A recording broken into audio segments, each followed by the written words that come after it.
Welcome to Following On India. I'm Jarrod Kimber. With me is Saurabh Somani, and we have been watching this test match. You can find our videos up on the talkSPORT 2 Cricket Channel's YouTube page, or you can find it in the podcast thing, all the different places you can find, wherever at all times. Let's start with this, Saurabh, because I'm sure you have a good answer for this. Is KL Rahul the savior that Indian fans do not deserve? Oh yeah, I think that's a great description of him. He's the Dark Knight. He- He's All that time of slagging him off and slagging him off, and then it's just like, I'm just going to bat through 2 sessions in Australia and put us into an incredible position in this game. to be fair, he looked really good in the first innings. We were supposed to talk a lot about it Yeah. yesterday, but then so much else happened that we didn't. And I'm actually glad for him that he got his reward today. That he he batted, I think, much the same way as he had in the first innings, except he was slightly more aware of getting those singles and twos a little bit, like tapping the ball a little, maybe with a little bit more intent and placement. And he got the scoreboard ticking, so he didn't seem as bogged down. Although even yesterday he didn't seem bogged down when he was batting. He seemed like he was totally calm. Or that, I've seen him seen him look this way in Ranji Trophy matches, but it's quite something else seeing him look like that at Perth against Australia after Mm. the kind of year he's had. Yeah, I think he probably got into a bit more of a defensive or scoring mindset yesterday, whereas today it was more just a normal batting day. And it also shows that the wicket had changed and everything else. It is funny. Yesterday we were told no one has patience in Test cricket anymore. No one has defensive techniques. And today we had 3 wickets fall all day. And KL Rahul, who we're all told can't play, was the guy who batted through 2 of those sessions on his own. So what does it mean to India? Because he's not gonna open the batting in the next test bat. Well, probably not gonna open the batting further on. Does that mean they now just slot him in at number 6 and he's more confident? Or what? How do you see it? Actually, that's something I was thinking about. I wanted to ask you that what happens when Rohit Sharma comes back? Ooh. Is Rohit Sharma straight away slotting back in as opener? Rohit Sharma started the first half of his Test career was at number 5-6. He made that switch to Yep. opening in only like what 2018, 19, that period. So going, so he has batted lower down the order. Actually, he might have batted lower down the order a lot more than KL Rahul has, because Rahul was an opener from age group cricket Mm. and domestic cricket coming through. He was always a top order guy, and Rohit Sharma wasn't that guy. He has batted lower down for Mumbai also back in domestic cricket. So there could be an argument You've also got, also. don't forget, you've also got Shubman Gill. Exactly. So there could be an argument that Rohit Sharma, given that he's not been amongst the runs recently, would benefit more from batting at number 5 than India would benefit more from Rohit Sharma batting at 5 than putting KL Rahul back there. So I think it'll be interesting to see. But, the Indian team are not big on radical changes, which is also part of what makes them a Mm. great team. You don't need to make radical changes when everything is going well. So I don't think there'll be something quite as drastic. I think KL Rahul will slot back into the middle order. Let's go on this wicket. So they, on the world feed on Fox, they showed footage of what the pitch looked like yesterday and what the pitch looked like today. And uh, and I've written in my article that it looks a little bit like, when you see those bad websites and at the bottom they've got like those really clickbaity ads, and it's like it'll be a weight loss ad, but it's clearly 2 different people. Like, you can tell without even looking that it's 2 different people. That's what this looks like. It looks like a wicket that was once one person is now another person. I know wickets lose their grass and everything, but for it to lose that much grass so quickly, and you could see by the way it played, right? Exactly. Li- Like yesterday, we thought we would be lucky to get a 2.5 day test. Today, it looks like we're going to get at least 4 days. But who knows? It could even be over tomorrow, because I think every opinion in world cricket should come with a 2-word disclaimer, and that is Jasprit Bumrah. So if he he gets going suddenly, and as well as the Australians bowled, there was just that venom in his bowling, which was not there with any other bowler. So we don't know. It could still end in 3 days, although it looks likely 4 days. But then yesterday, it looked like it would be over much before the third day ended. So who knows? And yeah, It's re- no, that pitch ad it's that really you were saying. fascinating that. Yeah. I was just gonna say it's really fascinating that the curator obviously put extra grass on to make sure that it wasn't going to crack, right? And really, all he's done at the moment is he's taken away some of the cracks to make the wicket a lot more fiery early on. And he's, instead of the first day being the best day for batting, the second day has now been the best day for batting. By tomorrow, those cracks look like they're already starting to open up. So he Yes, doesn't look like he's actually done all that much to stop the cracks. We had what, 2, 3 balls that ran along the ground already. And you could see them, you could almost see them during the day opening up. exactly. I was going to say that, in the last session, we did see those balls scoot through. Even Mitchell Marsh got one to scoot through. I think the reason India probably didn't come close to losing a wicket to those balls was because these two were so well set. So they could, keep them out. But imagine a new guy coming in and facing that, or facing that on a new morning before you need to get your eye in again and all that. That could spell trouble. And imagine Bumrah hitting those cracks. You don't know what the ball will do.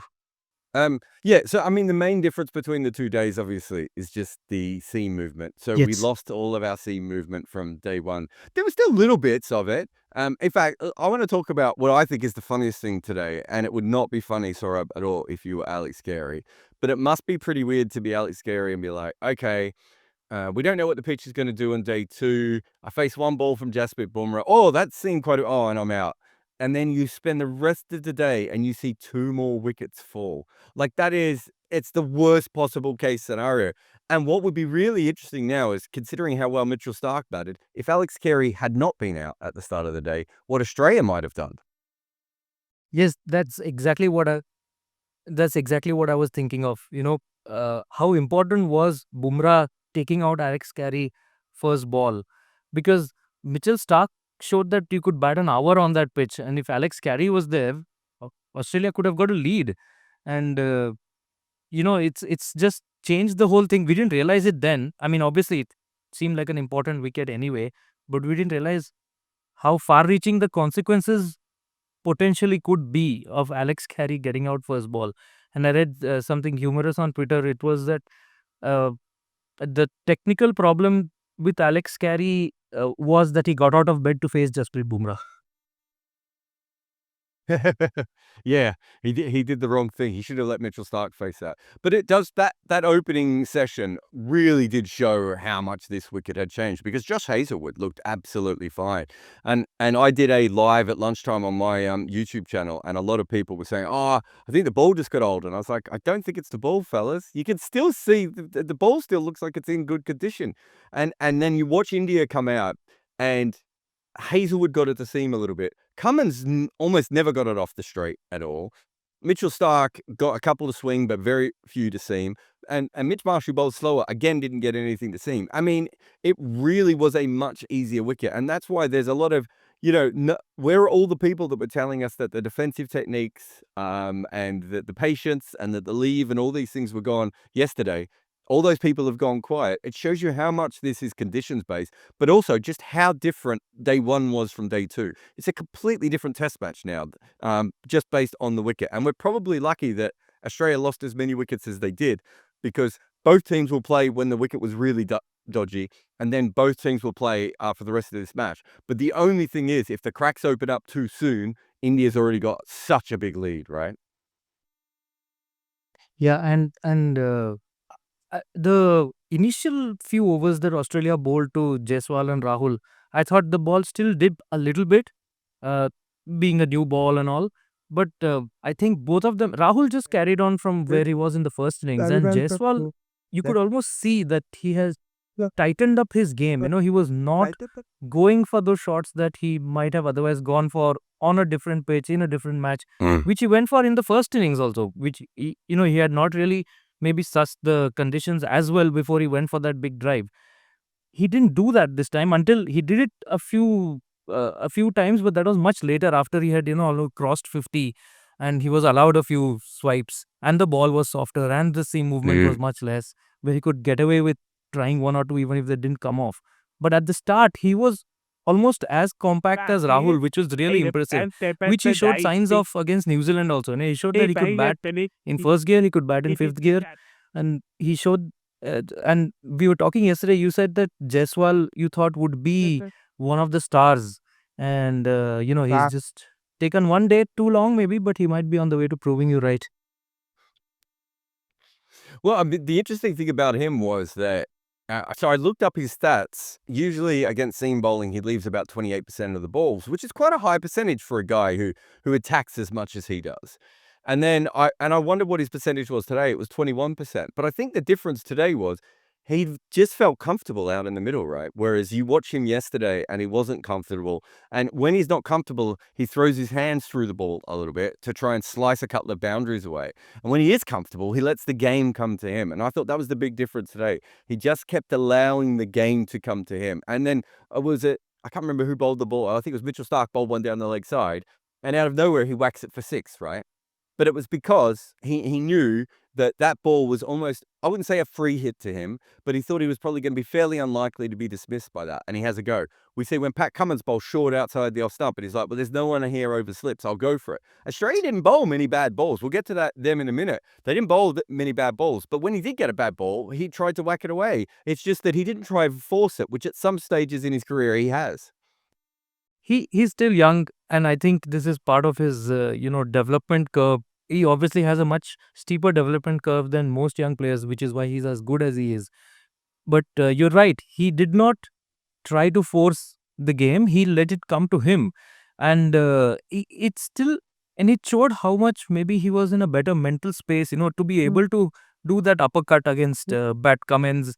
And even that 6 of Stark was, I think, still a very fairly risk-free shot because there was nobody there, and I don't even think he knew that when he hit it, he had hit it so well that it's going all the way. But the fact that he attempted that uppercut and nailed it, it just showed that he was so much more in control. He almost, internalized a little bit of his opening partner, and then let the original Jaiswal flow through. So a couple of other things from the day that's worth talking about. There was 2 chances, would we say? We had Khawaja in slips off Mitchell Starc, where he had his hands too high. He had his hand, you could see him. I think Steve Smith's at first look, and Khawaja's got his hands like well up above his waist, and Steve Smith's got them below his knees. And that catch comes low. It's a half chance in the end, but I think if he kept his hands lower, he would have been a big chance of taking that. And then the other one, of course, was the run out chance. But what was interesting to me, I don't know if you saw this at tea. Travis Head, when he was interviewed, was like, "No, we're fine. We're just staying in and we're staying patient." And I was sitting there going, I think they've read this wrong. They're in a situation where they're like, the wicket has changed, and so we now can make a lot of runs. Whereas actually, I think they needed to take a few more risks to try and get some wickets. I was shocked that Australia didn't just bowl short, like just didn't try the Neil Wagner style for a little while there. Like they didn't really come up with a lot of options outside of eventually bowling reverse swing. They bowled some bounces. I think Marnus Labuschagne bowled more bounces than the rest of the bowlers combined. I was going to say that they did try the Neil Wagner style. It's just that it was the Marnus Labuschagne style. I wanted to ask you, when did he turn from? Wasn't he a leg spinner? When did he become this? He wasn't. Bouncer expert. I remember him bowling seam up in the nets like early on. So he was someone that always could bowl a little bit of seam. And you know what Marnus is like. He wants to be involved with everything. I'm surprised he hasn't asked a wicketkeeper in one game, right? So I think there is an element of Marnus that is just like that and really wants to be involved in all aspects of it. So yeah, but it's a newer thing, but he had been working on it. But it is weird that like, they've got all these seamers, including Mitch Marsh in the game, and they don't feel confident enough for any of them to just come in and bowl 3 overs of bounces, right? That's how I read the situation anyway. I thought, like someone like Hazelwood would be perfect to do that. Even Pat Cummins, they did that when India toured last. I mean, everyone remembers the Gaba Test victory, but the test before that in Sydney, where India, hung on to draw the game. And it was like an insane batting performance in the 4th innings with Ashwin and Hanuma Vihari each batting on one leg, like two functioning legs between two batsmen there. And Australia did try the short ball tactic, and it was successful in the sense it was on target. It's just that Vihari and Ashwin managed to just wear the blows on the body, leave whatever they could, sway out wherever they could, and just stay there. So we have seen the same attack, do that consistently on target. So it was surprising that they didn't, and that they thought Manas Labuschagne is the best guy to do that. Like in the morning session, I remember when India went to Nitish Kumar for the first time, Nitish Kumar Reddy. So I thought, okay, that's like a little win for Australia. They've managed to get India to go to their fourth bowler and then go to Washington Sundar. Whereas they might have expected to wrap this up between just Bumrah, Siraj and Harshit Rana. So I thought there was a little bit of a victory. But then that pales when you see that Australia has gone to extended spells for Mitch Marsh, Manas Labuschagne, Travis Head bowling, Nathan Lyon bowling without, creating any chances except for that run out, which was not due to his bowling.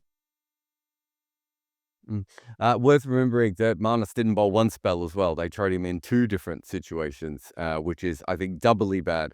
But the other thing is, it's funny when you talk about that morning session. I think India got some things wrong. Again, neither side has gone towards the short ball enough, I think, at times in this match. And we've seen it a couple of times there. I thought India missed a trick in not bowling Washington Sundar earlier. They bowled Harshit Rana and Jasprit Bumrah way too long in that first session. I think against tailenders, you probably want to change your bowling up a little bit and show them other things. None of that mattered, though, in the end, because they're massively ahead in the game. If the wicket opens up and those cracks open up, India's already got enough of a lead, I think, to win this game. If it doesn't, I think it's a much more interesting game and Australia still has a chance. But it's hard to see India losing from here, right? Let's say the wicket doesn't open up that much. What do you think is a lead that India would feel comfortable with? Would they feel comfortable with 300, 350, 400? If you don't feel comfortable with 300 with Jasprit Bumrah on your side, I think you're doing cricket wrong. That's a good point. Yeah? Yeah. I mean, when it comes down to it. So, yeah, no, look, I think you're right. If they get 300 in front, I'd be pretty confident because we've already seen enough variable bounce. Australia have to bat very good on this surface to make 300. The other interesting thing about this surface, which we haven't talked about much, is at the moment, I think this is still right. I didn't check on the last ball. But the last time I checked, this was the slowest test match in Australia for 20 years. So chasing 300 in Australia normally, when you're scoring at 3.5, 4 runs and over, that's not too, that you're talking about 100 overs. The way these teams are scoring, right, it might take Australia 3 days to score 300, right? Like it's an incredibly slow scoring game. So, I don't see anyone about to go. But final thoughts, what do you, you asked me, but what do you think India need to be able to defend here? I think they'll want 350 at least, just as a psychological safety sort of thing. 300 should be defended, like you said, but if you have at least 350, you know that it's just that much more out of reach, and 350 seems achievable as a lead given their position now. But I don't think we are going to see a declaration. I think they'll just bat on, try to put more miles in the Australian bowlers' legs. It's a 5-test series. You need to tire them out as much as you can. So they're just going to do and give their own bowlers as much of a rest as possible. So they'll just bat till they can because there's a lot of time left in the test. And we thought the test would be over in time for the IPL mega auction, but it might outlast the auction. Well, the mega auction is quite long, so it is very possible that it will go longer than the mega auction. And at one stage, it didn't look like it would go as long as the mega auction. So we certainly had a huge turnaround there. 20 wickets in the first 2 days of this test match, 17 on day one, 3 on day two, and really 2 on day two if you take away Alex Carey's early one as well. That's Saurabh Somani. I'm Jarrod Kimber. We'll be back again tomorrow after play for more following on India here on the talkSPORT 2 Cricket YouTube channel.